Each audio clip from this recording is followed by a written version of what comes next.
Meditations of our hearts and the words that come from my lips, open us to God today. Amen. So when I was a child, I lived in a different world. There was two worlds I could see. There was the one I could see with my eyes, which was the tangible world of bicycles and family dinners and rainy days. And then there was the world of my imagination. And for me, the world of the imagination was layered on top of the physical world. I could actually see it. So on the back strip of the forest that connected our yard to our neighbors, my imagination layered over a world where fairies lived. And I specifically remember this mossy log that grew these exquisitely tiny little white flowers, and I believed I could see fairies drinking from them. Of course, the unfinished basement, you can guess what world layered over that. That was the world of monsters, and it was with very real fear that I would turn that light off and run for those stairs. The thing is, I can actually remember the exact day where that imaginary world died. I remember looking out at the cloudy gray sky. I was playing with my brother, and I could see dragons going back and forth between the clouds, and then all of a sudden, I couldn't. It was done. And I tried to get that world back, but it wasn't possible. I awoke then, properly, to this world. And with that awakening, I didn't just lose a level of imagination that I had, but I also lost the ability to block out the world as it was not. So I was unable now to block out that the world was not perfect kindness, goodness, love, and justness. I was unfortunately at that moment able to see the perfect beauty that was around me, but also all of the pain, the suffering, the real reality, the duality of that moment. I could see the goodness and the injustice. Is that familiar to anyone?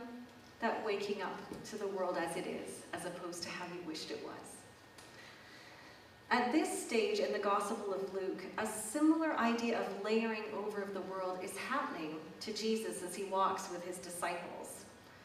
So at this point in the story, Jesus enters Jerusalem, full of the knowledge that he is the Son of God, and clear that this is the beginning of his journey to the cross, to the brutal end of his life as we know it, and the end of the world as we've held it in a particular way. And he is in that time, I would imagine, in a very mystical, heightened state. And as he looks around him, what he can see is God's world, another world, layered over and trying to emerge forth. So I kind of imagine Jesus is a little bit like a Renaissance painter at that moment. If you've gone and looked at Renaissance paintings, we see the very beautiful picture on the front. But in order to make it, it's been made up of layers and layers of paint and layers of images. So as Jesus looks around, instead of just seeing the temple, he sees the emerging of something else in the shadows. But the disciples aren't having that experience. They're walking through the temple, their house of worship, and they're seeing the gold and the beauty of the place. They're touching the walls and feeling the solidity of it. They're probably feeling really confident. They're with Jesus. They found their teacher. And they truly have no idea, despite all of his warnings. That's one consistency. We don't listen well if we're a disciple in the Gospels. They have no idea that Jesus is about to be killed, their lives scattered, their lives upended and changed forever. But Jesus is aware of it. And he's seeing the reality that God once brought forward. And he wants to spend the chapter doing two things for them.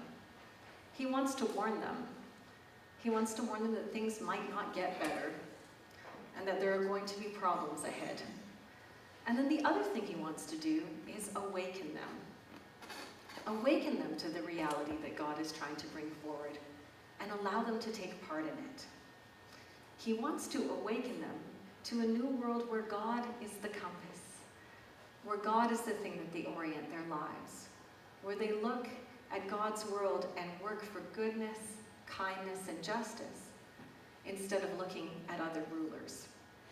So he gives them a lot of very alarming lines in this text. He says, nation will rise against nation and kingdom against kingdom. There'll be great earthquakes and in various places, famines and plagues. There'll be dreadful portents and signs from heavens. Well, living in the world that he describes in the text, it might not have felt quite so remote and unfathomable after the election this month. For the last decade, I think, for a lot of people, there's been this growing sense that the world is becoming more dangerous or more uncertain.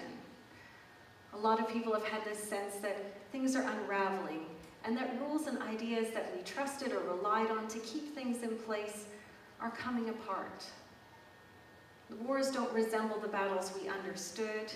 We can't seem to trust our institutions and financial systems, and people who held positions that we would normally feel safe with may have done terrible things, and complexity is the name of our universe at the moment. So I keep hearing from a lot of people that it's really hard to trust these days, that people are feeling a bit lost and a bit frightened, wishing they knew which way to go. What Jesus reminds us in this chapter is that what we're seeing around us is not the only story and is not the full picture, and that there is another world here on earth that we can bring forward. It's not the world of kings and presidents and governments and corporate CEOs. It's a different world with different rules. And so he gives us a little bit of an idea of what God's world might look like. And we have a way to see it. We can look to Jesus as an embodiment of it. We can look to Jesus as how he behaved when he interacted with people that were different from him. He always opened the conversation to them. He always listened. He always modeled how it was to be loving, to be respectful, to be kind. And yet, he never shied away from speaking his truth either. So Luke gives us an idea of what Jesus' world might have looked like. Jesus preaches throughout this gospel of the virtues of love and peace and justice.